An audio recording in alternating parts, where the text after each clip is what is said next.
ఈ వీడియోలో చూస్తున్న ప్రాసెస్ మొత్తము నేను ఆల్రెడీ బిఫోర్ నా వీడియోలో నా ఛానల్లో అప్లోడ్ చేశాను. ఇది నేను చేయబోయేది ఏంటంటే డ్రై మెనిక్యూర్. ఈ డ్రై మెనిక్యూర్ అంటే ఏంటి, ఎందుకు, ఎలా చేస్తారనేది నేను లాస్ట్ వీడియోలో ఫుల్గా ఎక్స్ప్లెయిన్ చేశానండి. దానికి యూజ్ చేసే ప్రతి థింగ్ కూడా నేను ఎక్స్ప్లెయిన్ చేయడం జరిగింది. సో ఇంట్రెస్ట్ ఉన్న వాళ్ళు డెఫినెట్గా వెళ్ళి ఛానల్ని చూడండి.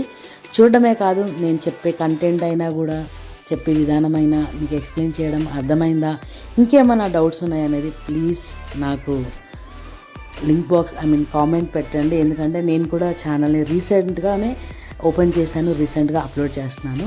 హాయ్ అండి అందరికీ.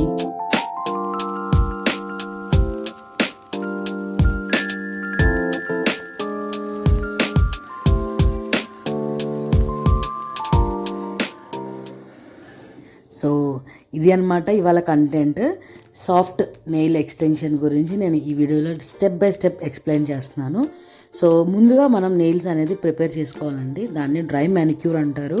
ఈ డ్రై మ్యానిక్యూర్లో ఏంటంటే అంటే నెయిల్స్కి ఏం కాకుండా, మన ఎక్స్టెన్షన్స్ యూజ్ చేసేటప్పుడు ఏం కాకుండా సేఫ్గా మన నెయిల్స్ అనేది ఉండడం కోసమే ఈ నెయిల్స్ అనేది మనం ప్రిపేర్ చేసుకుంటున్నాం. దాన్ని డ్రై మ్యానిక్యూర్ అంటారు. సో దీనివల్లనే మన నెయిల్ ఎక్స్టెన్షన్ అనేది లాంగ్ లాస్టింగ్ ఉంటుంది. అలాగే నెయిల్కి ఎటువంటి హాని కాకుండా ఉంటుంది. అంటే భయం ఉంటుంది కదా మనకి, నెయిల్కి ఏమైనా అవుతుంది అవసరమా అనేసి, దాని గురించి అనమాట. సో ప్రాసెస్ అంతా అయిపోయిన తర్వాత బేసిక్గా ఎక్స్టెన్షన్స్ లేదంటే ఫేక్ నెయిల్స్ అంటే టూ టైప్స్ ఉంటాయి. ఒకటి హార్డ్, ఒకటి సాఫ్ట్. సో మనము యూస్ చేసే ఈ సాఫ్ట్ నెయిల్ ఎక్స్టెన్షన్ అంటే వెరీ స్పెషల్. ఎందుకు స్పెషల్ అంటే ఇవి చాలా లైట్ వెయిట్ అండి. ఇంకా ఆల్రెడీ చాలా షేప్లో కూడా ఉంటాయి. ఇక్కడ చూస్తున్నారు కదా, మనకి ఏంటంటే ఎక్స్ట్రా కట్ చేయడం కానివ్వండి, నెయిల్కి పెద్దగా ఉండడం కానీ ఇలాంటివి జరగదు. జరిగినా కూడా మనం ఈజీగా మనము అప్డేటెడ్ టిప్స్తోనే మనం క్యూర్ చేసుకోవచ్చు. మనకి హార్డ్ నెయిల్ ఎక్స్టెన్షన్స్లో ఏంటంటే కొంచెం వర్క్ అనేది ఎక్కువ ఉంటుంది, ప్లస్ వెయిట్ కూడా ఉంటుంది అనమాట. ఇది అలా ఉండదు. అందుకోసమే ఈ సాఫ్ట్ నెయిల్ ఎక్స్టెన్షన్ని ఎక్కువ ట్రెండీగా వాడుతూ ఉంటున్నారు ఇప్పుడు. ఆ ఎక్స్టెన్షన్స్ పెట్టడానికి గ్లూ బదులు అంటే హార్డ్ గ్లూ అంటారనమాట. ఈ గ్లూ ఏంటంటే కొంచెం థిక్గా ఉంటుంది. పక్కన పిక్లు చూసారు కదా. ఇంకా చాలా తక్కువ క్వాంటిటీతోనే మనం నెయిల్ అంతా కూడా స్ప్రెడ్ చేసుకోవచ్చు. చూస్తున్నారు కదా. ఫస్ట్ నేను గ్లూ అనగానే ఏంటి ఇలా ఉంది, గట్టిగా ఉంది, ఏంటి ఇది అలా అవుతుందా అనేసి అనుకున్నాను. బట్ ఇది స్ప్రెడ్ చేసే విధానం ఒక్కసారి చూడండి.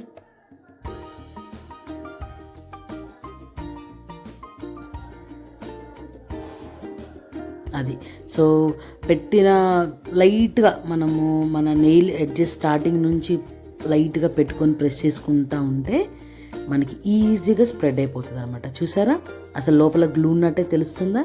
తెలియట్లేదు కదా. దాని స్పెషల్ ఇదే అనమాట. ఈ గ్లూ స్పెషాలిటీ అది. నేను షిల్స్ బ్రాండ్లో తీసుకున్నాను ఈ గ్లూని. నాకు అరౌండ్ 400 చేంజ్ పడిందండి. అలా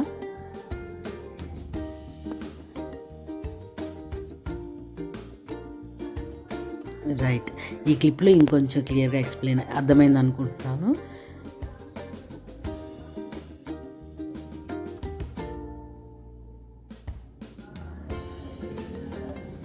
బేసిక్గా ఏంటంటే మనకి యూవీ లైట్స్ 2 టైప్స్ ఉంటాయి ఇక్కడ చూపించినట్టుగా. మనకి ఈ సాఫ్ట్ నెయిల్ ఎక్స్టెన్షన్స్కి ఏంటంటే స్పెసిఫైగా మనము లైట్ లాగా మనము యూస్ చేస్తున్నాం చూసారా, లైట్ లాగా 1 by 1 మనము ఇట్లా ఈ వీడియోలో చూపిస్తున్నాను కదా, అలా క్యూర్ చేసుకోవాలి. 1 minute అట్లా క్యూర్ చేసుకుంటేనే అవి స్ట్రాంగ్ అయిపోతాయి. హార్డ్ నెయిల్ ఎక్స్టెన్షన్ ఏంటంటే మొత్తం ఆటోమేటిక్గా డ్రై అయిపోతుందండి. ఆ గ్లూ అంత స్ట్రాంగ్గా ఉంటుంది. ఈ గ్లూ ఏంటంటే 1 by 1 ఒక్కొక్కటి మనం క్యూర్ చేసుకోవాలి, తప్పదు. లేదంటే ఇలా లేచి రావడము, గ్యాప్ రావడము, బబుల్ ఎయిర్ ఫామ్ అవ్వడం జరుగుతూ ఉంటుంది. కాబట్టి యూవీ లైట్ విషయంలో సాఫ్ట్ నెయిల్స్ చేసుకునేటప్పుడు మనము రెగ్యులర్ది కాకుండా టార్చ్ లాగా చూసారా, దాన్ని మాత్రమే చేసుకోవాలి. 1 by 1 minute వరకు మనం క్యూర్ చేసుకున్న తర్వాత, సో లాస్ట్ వీడియోలో చూసాం కదా, ఎప్పుడైనా కూడా జెల్ నెయిల్ పాలిష్ యూజ్ చేసేటప్పుడు మన నెయిల్ బేస్ ఏదైతే ఉందో అది సాఫ్ట్గా ఉండకూడదు. ఉంటే త్వరగా లేచి వచ్చేస్తుంది, అంటే పీల్ లాగా లేచి వచ్చేస్తుంది. కాబట్టి ఆ బేస్ అంతా మన రఫ్ బఫర్తో రఫ్గా చేసుకోవాలండి. సో మన ఎటువంటి ఎక్స్టెన్షన్ యూజ్ చేసినా కూడా, అక్రాలిక్ జెల్ ఏది పెట్టినా కూడా బేస్ మాత్రం హార్డ్గా రఫ్గా ఉండాలన్నమాట. అప్పుడే జెల్ నెయిల్ పాలిష్ అనేది మనము అప్లై చేసుకోగలుగుతాం. సక్సెస్ఫుల్గా మనము సాఫ్ట్ నెయిల్ టిప్స్ని అప్లై చేసుకున్నాం. చూస్తుంటే ఎంత ఈజీగా అనిపిస్తుంది కదా, చూస్తుంటే కాదు నిజంగా చేస్తే కూడా చాలా ఈజీ అనిపిస్తుంది. అనిపించడం కాదు, ఈజీ ఇది. అందుకే అందరూ చాలా ప్రిఫర్ చేస్తారనమాట సాఫ్ట్ టిప్స్ని. ఎందుకంటే ఇందులో ప్రాసెస్ చెప్తాను. సో బేస్ కోట్, తర్వాత జెల్ నెయిల్ పాలిష్, ఇంకా క్లయింట్ అడిగింది నాకు వెరీ సింపుల్ నెయిల్ ఆర్ట్ అనేది అడిగిందనమాట. దాన్ని అప్లై చేస్తున్నాను, అది చూస్తూ ఉండండి. అసలు నేనైతే సాఫ్ట్ నెయిల్స్ అప్లై చేసుకోవడం వల్ల వచ్చే బెనిఫిట్స్ అంటే దాని ఉపయోగాలు చెప్తాను, ఓకేనా? వాటిని మాత్రం చూడండి, దాన్ని ఎక్స్ప్లెయిన్ చేయాల్సిన అవసరం లేదని నా ఫీలింగ్.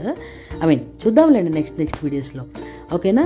సో సాఫ్ట్ టిప్స్ ఎందుకు ప్రిపేర్ చేయొచ్చు అంటే అదేంటంటే త్వరగా అయిపోతుంది, ఎక్కువ డ్యామేజ్ అనేది ఉండదు నెయిల్స్కి.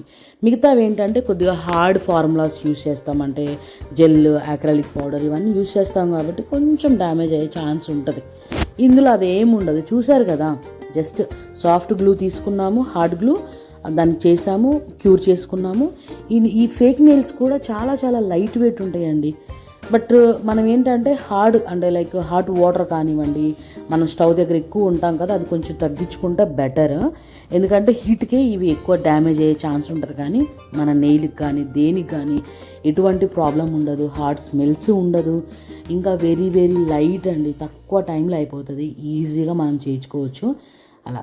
సో బ్రైడల్స్ కానివ్వండి, ఎవరైనా కూడా, పిల్లలైనా కూడా దీన్ని ప్రిఫర్ చేసుకోవచ్చు. సో ఈ ఛానల్లో ఇలాంటి కంటెంట్ అంటే మేకప్కి, హెయిర్కి, బ్యూటీకి సంబంధించింది, నీల్స్కి సంబంధించింది సో ఉంటుందన్నమాట. థ్యాంక్స్ ఫర్ వాచింగ్, చాలా చాలా థ్యాంక్స్. ఐ హోప్ మీకు ఈ ఆర్ట్, నేను చెప్పే విధానం మీకు నచ్చింది అనుకుంటున్నాను. నచ్చితే మాత్రం please support, subscribe and share అండి. ఎందుకంటే తెలుగులో నీట్గా ఎక్స్ప్లెయిన్ చేయడానికి నేను ఈ కంటెంట్ని అండ్ దట్టు ఈ ఛానల్ని క్రియేట్ చేయడం జరిగింది. సో మీకు నచ్చింది అనుకుంటున్నాను. Thank you so much. Bye.